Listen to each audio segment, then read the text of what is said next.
Hello ನಮಸ್ಕಾರ. ನೀವು ನೋಡ್ತಾ ಇದ್ದೀರಾ ಸಮತಾ ಪಬ್ಲಿಕ್ ನ್ಯೂಸ್. ನಿಮಗೆಲ್ಲರಿಗೂ ಸ್ವಾಗತ. ಹೌದು ವೀಕ್ಷಕರೇ, ಬಾಗಲಕೋಟೆ ಜಿಲ್ಲೆಯ ರೈತರ 4 ದಶಕಗಳ ಕನಸಿಗೆ ಇದೀಗ ಮತ್ತೆ ಜೀವ ಬಂದಂತಾಗಿದೆ. ಸಸಾಲಟ್ಟಿ ಶಿವಲಿಂಗೇಶ್ವರ ಏತ ನೀರಾವರಿ ಯೋಜನೆ ಪೂರ್ಣಗೊಳ್ಳುವ ಭರವಸೆ ಸಿಕ್ಕಿದ್ದು ರೈತರಲ್ಲಿ ಹೊಸ ನಿರೀಕ್ಷೆ ಮೂಡಿಸಿದೆ. ಒಟ್ಟು 466 ಕೋಟಿ ರು ವೆಚ್ಚದ ಈ ಮಹತ್ವಾಕಾಂಕ್ಷಿ ಯೋಜನೆಯಲ್ಲಿ ಮೊದಲ ಹಂತಕ್ಕೆ 166 ಕೋಟಿ ರು ಹಾಗೂ ಎರಡನೇ ಹಂತಕ್ಕೆ 200 ಕೋಟಿ ರು ಅನುದಾನವನ್ನು ಸರ್ಕಾರ ವಿಂಗಡಿಸಿದೆ. ತೀರದಾಳ ಭಾಗದ ರೈತರಿಗೆ ಅತ್ಯಂತ ಪ್ರಮುಖವಾದ ಈ ಯೋಜನೆ ಕಾಲತಿಪ್ಪಿ, ಗೋಲಭಾವಿ ಸೇರಿದಂತೆ ಹಲವಾರು ಗ್ರಾಮಗಳಿಗೆ ನೀರಾವರಿ ಸೌಲಭ್ಯ ಒದಗಿಸಲಿದೆ. 4 ದಶಕಗಳ ಕಾಲ ನಿರೀಕ್ಷಿಸಿದ್ದ ರೈತರ ಕನಸು ಈಗ ನನಸಾಗುವ ಹಂತಕ್ಕೆ ಬಂದಿದೆ.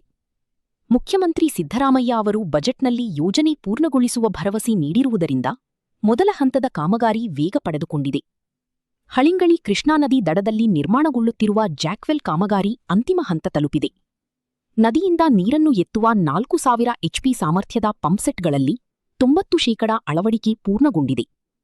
ಇನ್ನು 9.6 ಕಿಲೋಮೀಟರ್ ಪೈಪ್ಲೈನ್ ಅಳವಡಿಕೆ ಕೆಲಸದಲ್ಲಿ ಸುಮಾರು 4.5 ಕಿಲೋಮೀಟರ್ ಪೈಪ್ಲೈನ್ ಈಗಾಗಲೇ ಹಾಕಲಾಗಿದೆ. ಉಳಿದ ಕಾಮಗಾರಿಯೂ ಭರದಿಂದ ಸಾಗುತ್ತಿದೆ. ಕೆಲವು ಜಾಗಗಳಲ್ಲಿ ಪರಿಹಾರ ಸಂಬಂಧ ರೈತರೊಂದಿಗೆ ಚರ್ಚೆಗಳು ನಡೆಯುತ್ತಿದ್ದು, ಸ್ಥಳೀಯ ಶಾಸಕ ಸಿದ್ದು ಸವದಿ ಅವರು ರೈತರನ್ನು ಮನವರಿಕೆ ಮಾಡಿಸುವ ಕೆಲಸದಲ್ಲಿ ತೊಡಗಿದ್ದಾರೆ. ಇನ್ನೊಂದೆಡೆ 110 ಕೆವಿ ವಿದ್ಯುತ್ ಘಟಕ ಸ್ಥಾಪನೆಗೂ ಸಿದ್ಧತೆಗಳು ನಡೆಯುತ್ತಿವೆ. ನೀರಾವರಿ ಇಲಾಖೆ ಅಧಿಕಾರಿಗಳು ಕಾಮಗಾರಿಯನ್ನು ನಿರಂತರವಾಗಿ ವೀಕ್ಷಣೆ ಮಾಡುತ್ತಿದ್ದು, ಗುತ್ತಿಗೆದಾರ ಸಂಸ್ಥೆಗೆ ಕೆಲಸ ವೇಗಗೊಳಿಸಲು ಸೂಚನೆ ನೀಡಲಾಗಿದೆ.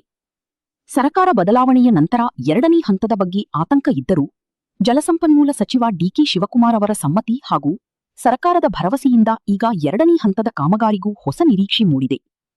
ಒಟ್ಟಾರೆ ಸಸಾಲಟ್ಟಿ ಶಿವಲಿಂಗೇಶ್ವರ ಏತ ನೀರಾವರಿ ಯೋಜನೆ ಬಾಗಲಕೋಟೆ ಜಿಲ್ಲೆಯ ರೈತರ ಜೀವನದಲ್ಲಿ ಮಹತ್ವದ ತಿರುವು ತರಲಿದ್ದು, ಕೃಷಿ ಕ್ಷೇತ್ರಕ್ಕೆ ಹೊಸ ಚೈತನ್ಯ ತುಂಬಲಿದೆ. ಮುಂದಿನ ಸುದ್ದಿಯೊಂದಿಗೆ ಮತ್ತೆ ಭೇಟಿಯಾಗೋಣ. ಅಲ್ಲಿಯವರೆಗೆ ನೋಡ್ತಾ ಇರಿ, ಇದು ನಿಮ್ಮ ಸಮತಾ ಪಬ್ಲಿಕ್ ನ್ಯೂಸ್. ನಮಸ್ಕಾರ.